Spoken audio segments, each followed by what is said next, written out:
Hey guys, it's Austin here with Out Jeeping. In today's video, we're going to be doing a much needed headlight upgrade on my Jeep Cherokee. Now what I got right here are some truck light knockoffs from Amazon. They're pretty cheap and I'm not too happy with the light output that they actually perform. I do like the look of them, but they have a lot of hot spots and their inconsistency across the road, and they're not quite as bright as I would hope they would be. So what I'm replacing today should be a lot better. So let's get started.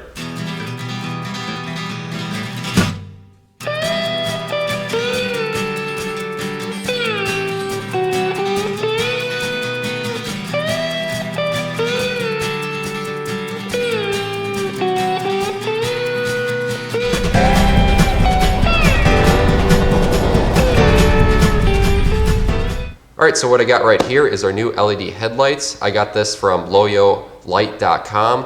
A lot of other companies are having the same exact design, so it's probably from one Chinese manufacturer. But these look pretty cool and I'm excited to get them installed. These also have a few new features which are pretty nice, especially if you have a newer vehicle or if you have a poor headlight wire harness, which is usually on the Cherokees. Basically this has built-in EMC and CAN bus. So if you have a newer car that has a CAN bus system, it won't detect that it's using a lower voltage because it has built-in resistors in here. So that way it'll take the same amount of ohms as it would for a normal halogen bulb. And these basically, with EMC, it has anti-flickering. So if you have a poor headlight switch, we know on the Jeep Cherokees that they like to flicker when the vehicle is on but the headlights are off. That's because there's still a little bit of power going through the headlight harness and it's still tripping these to flicker a little bit. Now on my Jeep specifically, I actually upgraded the harness and I built my own so that goes through separate relays, so I actually don't have that problem, but it's always nice to have. So I'm going to go and unbox this real quick. It's pretty straightforward on every headlight. So in here, it's got some plastic. There's no instructions on this one, pretty universal. So as you can see, that's what they look like. You got your high beams, which are down here and up here, and then the low beams are through this little projector lens. Then on the back, all we have is our standard H4 connector. So on the back side, we got a nice aluminum housing, and up front here, we have a nice durable lens. It's not glass, but it should be shatter resistant. So I'm gonna get started on getting this installed, so it should be pretty straightforward. Now installing these headlights on a Jeep Cherokee X-Ray, they're pretty straightforward. I have a video on installing aux beam headlights, so this is going to be the same process, but on the 97 to 01, we just got a bezel right here with 2 screws on top, and 96 and down, it's pretty similar, just a little bit different style bezel. So we just got 2 Phillips head screws up here in the corner, and I'm going to take those out real quick.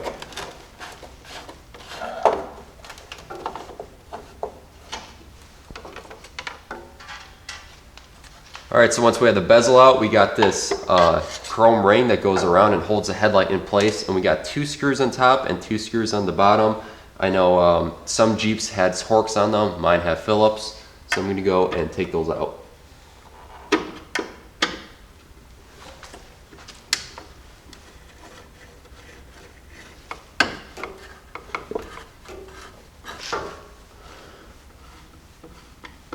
Alright, so once you get all 4 screws out, take this ring off, and then we should be able to pull out our headlight. And then we got our standard H4 connector back here, and all we got to do is unplug that. And then we're pretty much done with the old headlight. Alright, so something interesting I found with these lights is that they don't really fit. So as you can see, this is your bracket that goes inside where the headlight tunnel is, and as you can see, it doesn't fit flush with the light. And the reason being, on the back here, they got this big rectangle and it's just coming in contact with it and preventing it from sitting flush. Now, I don't really like cutting out my Jeep, but I think I can be able to trim out these headlight holders and I should be able to fit it in there. It's nothing too extreme. I mean, these are pretty cheap too, so it's not bad. If I ever have any problems, I got an extra one of these right here, as you can see, so I can just swap them in later if I change my mind. But all I'm basically going to do is just cut out this little area on each side, about a little square, and hopefully that should be able to fix my problem, and I should be able to fit this all the way in, and then it should be bolting down nice and flush. So if you're wondering how to remove these headlight holders, all you got to do is remove this lower spring down here in the corner. You can leave the adjusters where they are because they just slide right in. That way you won't have to mess with your alignment later with your lights. So I'm just going to take some needle nose pliers. All right, that out of the way. And slide these out of the slots from where the adjuster screws are. And that should come out just like that. All right, so this is gonna be my solution. I basically placed the new headlight where it's supposed to go, and I traced out where this rectangle is on the back, and just kind of eyeballed it for the most part, and did about 1/8 of an inch over, just in case there's any wiggle room.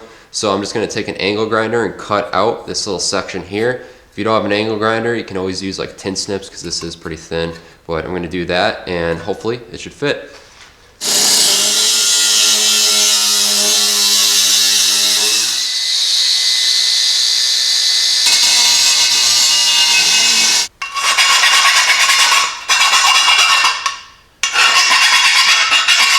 Alright, so that's what it looks like. I'm just going around and deburring all the edges so I don't cut myself. I also test fitted it and it fits pretty good.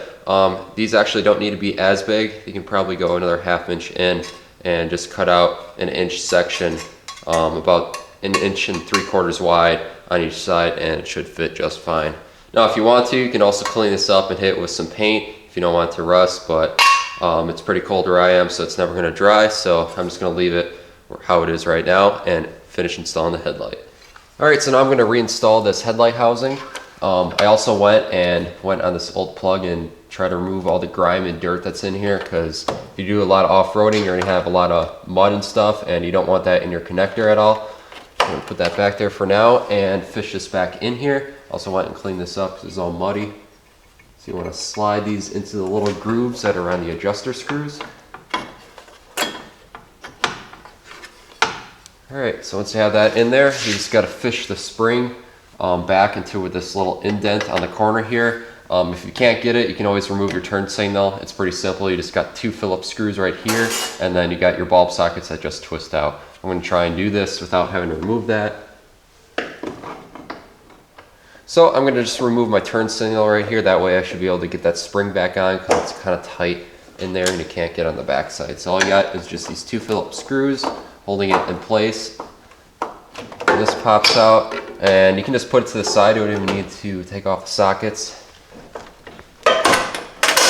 Just like that. That should hold it nicely in place. So now before installing this new headlight, I'm going to take just a little bit of dielectric grease and put it on these terminals right here. This should hopefully help with any water corrosion that gets inside. You don't want too much because it is dielectric grease, so it prevents continuity. So I'm just going to put a little bit on there and then put in the headlight. Another thing I'll mention is it says on the box that these are DOT approved, but there is no stamp on here. So I'm just going to hopefully trust them and go with it. And there is no real side up on this. They are pretty symmetric all across the board.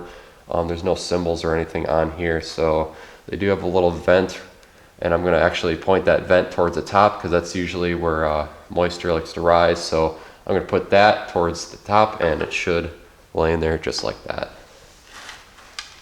So we can grab our plug. Now I'm going to feed the wire harness back in this little empty cavity. That way it's not bothering us when we install it. And then we can take our retainer ring and put it around the perimeter of the headlight. And it looks like I'm finding another fitment issue. It actually seems that little rectangle, since it sticks out so darn much, it's actually hitting the plastic front clip that's behind in there, just on the left side here, so the inner side. And it's just 1/8 of an inch. So looks like I'm gonna have to take this out and maybe do a little bit more grinding, and then they should fit. Alright, so hack job number 2 is complete. What I had to do is remove this once again, and I just took an angle grinder with a flap disc and ground down some of this fiberglass in here because it's just a little bit in the way. So I just filed that down, and now I'm able to actually fit it in there. Now since this ring does have a little bit of adjustment, as you can see with the screws, you can I'm able to fit it in here and to slightly have it over to the right about a 1/16 or 1/8 of an inch. So it's gonna fit now. So I'm not too happy what I had to do here just for installing headlights that, you know, should fit a 5x7 housing. But these are probably for newer vehicles that have a bigger housing perhaps. I did see these lights installed on other Cherokees, so I'm wondering if I got the wrong version, since this has canvas and the Jeep doesn't have canvas at all. So maybe there's another version out there and I just got sent the wrong ones. But this is what I had to do if you're fitting these style headlights in these housings.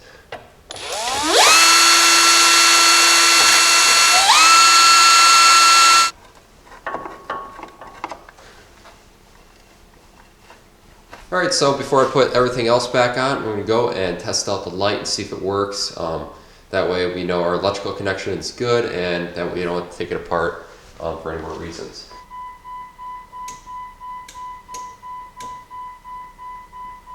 And just by looking at the other one, I can clearly see that this is like 5 times brighter. Alright, so I'm just going to take our bezel, put the 2 clips on, and then take our 2 screws that go in each of the top corners and screw it into place.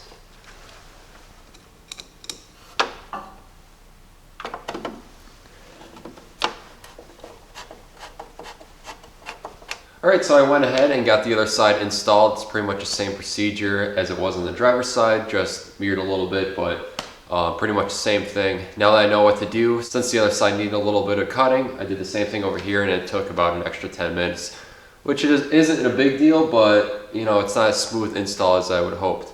So now I'm going to go outside, and it should be dark out. I'm going to go and test these lights out and see how far we can see with them, and then also, if you need to aim your headlights, the best way to do it is just to go like 20 feet back from a garage door, and you should be able to go in here and take your little adjuster screw and push it up or down, and left or right, and whatever you need to do for these. These do have a clean cutoff line on the low beam, which is really nice, and then the high beam uses the low beam and the rest of the lights that are in there, so all the lights are on.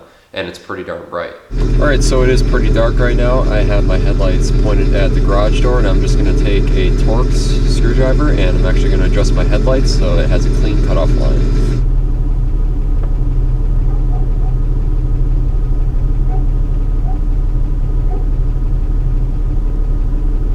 Alright, so we're just going to do a little demo of the light output on these new headlights.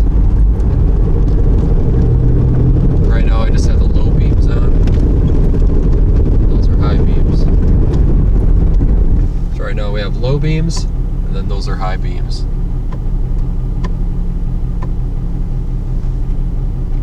Alright guys, that's going to be a wrap for today's video. Unfortunately, these weren't a smooth install as I hoped, but it only took about an extra 10 minutes per side just to cut those little things out and grind down that header panel. But other than that, they look really good. No one's going to notice that you did a little bit of cutting on the back side. In the end, I think it's worth it because the lights are a lot brighter than they were on my old cheap LEDs, and they have a clean cutoff line too. I'll also post a link in the description below on where you can purchase these lights. So if you found this video helpful, please like and subscribe to the OutJeeping YouTube channel. And if you have any questions or comments, make sure to post them below, and I'll see you guys in the next video.